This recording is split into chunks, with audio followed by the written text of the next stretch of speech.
नमस्कार दोस्तों, आज हमारा वीडियो रहेगा प्रतिशत के सवालों का। तो चलिए स्टार्ट करेंगे। पहला सवाल, किसी संख्या के 73% में 81 जोड़ने पर बड़ी संख्या प्राप्त होती है तो वह संख्या ज्ञात कीजिए। देखिएगा, कोई भी संख्या हो वो अपने आप में 100% होती है, ठीक है। और उस संख्या में से 73% प्लस 81, याद रखना, अगर मैं 73% में 81 जोड़ने पर बड़ी संख्या प्राप्त होगी तो कितनी बड़ी संख्या प्राप्त होगी? 100%। तो 73% में मैंने 81 को जोड़ दिया है, ठीक है।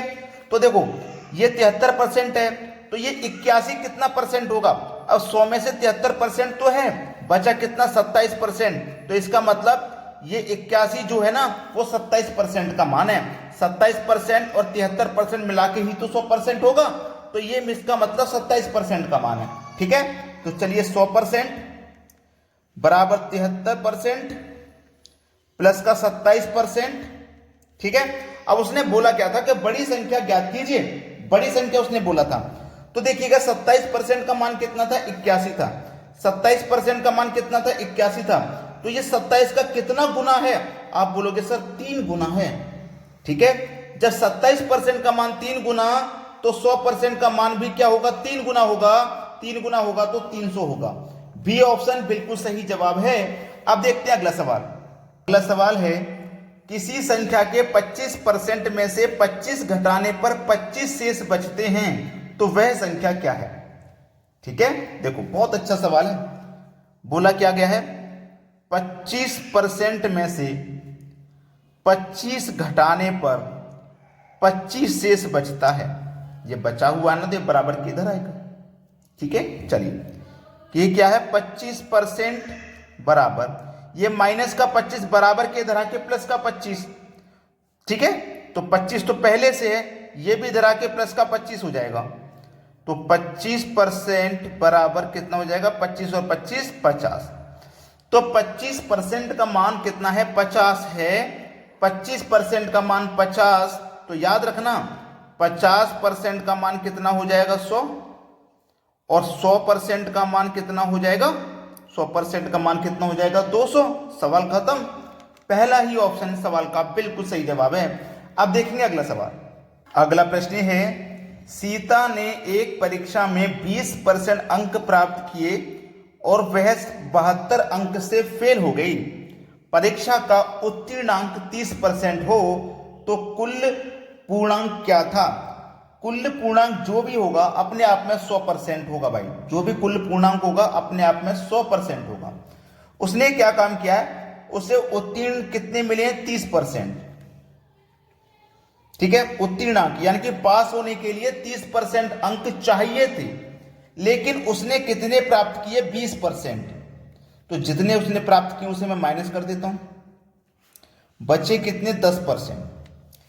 30% चाहिए थे लेकिन 30 में से वो केवल 20% ही ले पाया। कितना नहीं ले पाया? 10% वो नहीं ले पाया। अगर ये 10% और ले लेता तो 30% हो जाते और वो पास हो जाता। तो वो 10% से फेल हुआ है ना। 30% चाहिए थे, वो 20% ले पाया, 10% से फेल हुआ है ना।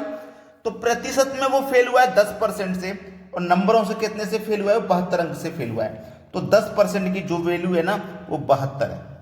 10% की वैल्यू 72, हमको क्या निकालना? कुल पूर्णांक, जो कि अपने आप में 100% होता है, ठीक है।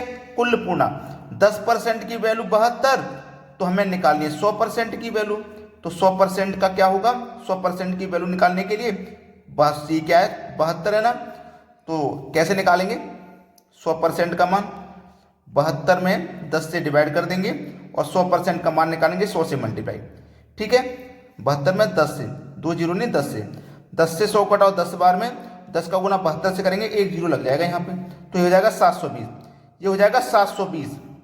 100% का मान कितना? 720। तो कुल पूर्णांक क्या हो जाएगा? 720। मतलब डी ऑप्शन बिल्कुल सही जवाब है। अब देखते हैं अगला सवाल। अगला प्रश्न है, मोहन ने परीक्षा में 25% अंक प्राप्त किए तथा 40 अंक से फेल हो गया। मोहन 25% उसने प्राप्त किए हैं और वो फेल हो गया है 40 अंक से, ठीक है। 40 अंक से वो फेल हो गया।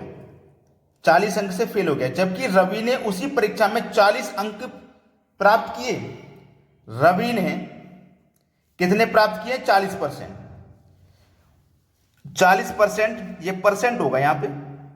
40% अंक प्राप्त किए, जो उत्तीर्ण अंक से 35 अंक अधिक थे। 35 अंक अधिक थे, तो यहां पे क्या होगा? एक उत्तीर्ण अंक होगा। ठीक है, अब जो भी उत्तीर्ण अंक था ना, जो भी उत्तीर्ण अंक था, उससे उसने 35 अंक अधिक प्राप्त किए हैं रवि ने। और जो मोहन है ना, इसने इस उत्तीर्ण अंक से 40 नंबर कम प्राप्त किए हैं। यही प्रश्न है। यहां पे कोई उत्तीर्ण अंक होगा, इसने 25% प्राप्त किए, 40 अंक से फेल हुआ, मतलब 40 कम प्राप्त किए। इसने 40% प्राप्त किए, जो कि 35 अंक और अधिक प्राप्त कर लिए।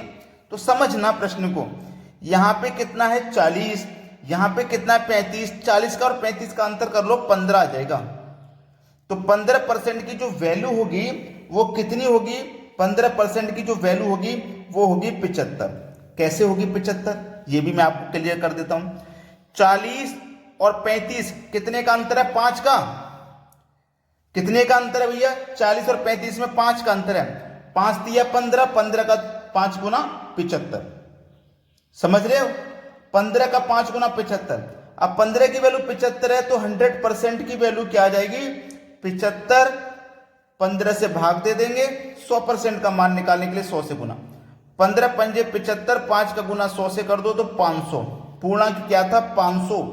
पहला ऑप्शन आपके सवाल का बिल्कुल सही जवाब है। क्लियर हो गया सवाल सभी को? किसी को कोई समस्या नहीं होगी? ये 40 35 को जोड़ोगे 75 हो जाएगा। क्लियर है? 40 35 को जोड़ोगे 75 हो जाएगा, और 25 40 का अंतर 15 हो जाएगा। इन दोनों का अंतर करो 15, इन दोनों का अंतर करो 75, तो 15 बराबर 75 के, 15 बराबर 75 के, तो 100% का मान निकाल लिया आपने। अब देखते हैं अगला सवाल। अगला प्रश्न है, एक कक्षा में 30% छात्र हिंदी में, 25% छात्र अंग्रेजी में फेल हुए। इसको हम ग्राफ की मदद से समझेंगे। एक ग्राफ मैंने ये बनाया और एक ग्राफ मैंने ये बनाया। ठीक है, ये ग्राफ है हिंदी का और ये ग्राफ है अंग्रेजी का। ठीक है, अंग्रेजी का ग्राफ है ये। अब उसने बोला 30% छात्र हिंदी में, ठीक है, 25% छात्र अंग्रेजी में, ठीक है, फेल हुए। यदि दोनों विषयों में 10% छात्र अनुत्तीर्ण हुए, अनुत्तीर्ण का मतलब है फेल, यानी कि 10% दोनों में फेल हुए हैं। ठीक है, तो ये 10% है ना, बीच में जो मिक्स लिया है, ये 10% दोनों में फेल हुए, यानी कि हिंदी में भी और अंग्रेजी में भी। यानी कि अंग्रेजी के कुछ छात्र ऐसे हैं जो फेल हुए हैं, हिंदी के भी कुछ ऐसे हैं जो फेल हुए हैं। तो 10% ऐसे हिंदी और अंग्रेजी मिला के दोनों में फेल हुए। तो अब इस प्रश्न को देखो कैसे करोगे, समझना प्रश्न को। ये 30% है, ये 25 है, और ये जो 10 है ना, इन दोनों को तो जोड़ोगे, 30 और 25 मिलाओगे, जोड़ोगे, और ये दोनों में फेल हुए हैं। तो ये जो 10% है ना, ये हिंदी में से भी जा रहा है और अंग्रेजी में से भी जा रहा है, दोनों में से जा रहा है ना, तो दोनों में से ये माइनस हो जाएगा बस। 30 और 25 मिला के 55, माइनस कर दो 10, बचेगा 45%। सवाल खत्म हो जाएगा। बी ऑप्शन बिल्कुल सही है। अब देखते हैं अगला सवाल। अगला प्रश्न है, एक परीक्षा में 40% छात्र गणित में, 30% विज्ञान में तथा 15% दोनों विषय में फेल हुए। अभी हमने जो सवाल किया था ये बिल्कुल वैसा ही सवाल है, आपको समझ में भी आ रहा होगा। ठीक है, ये हो गया गणित यानी कि मैथ, और ये हो गया विज्ञान यानी कि साइंस। ठीक है, 40% मैथ में, 30% विज्ञान में और 15% दोनों में मिलाकर के फेल हुए हैं।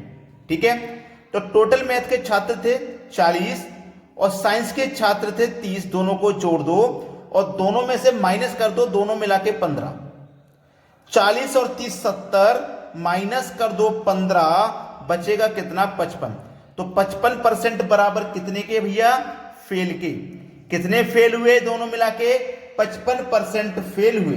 अब 55% फेल हुए तो उसने पूछा क्या है?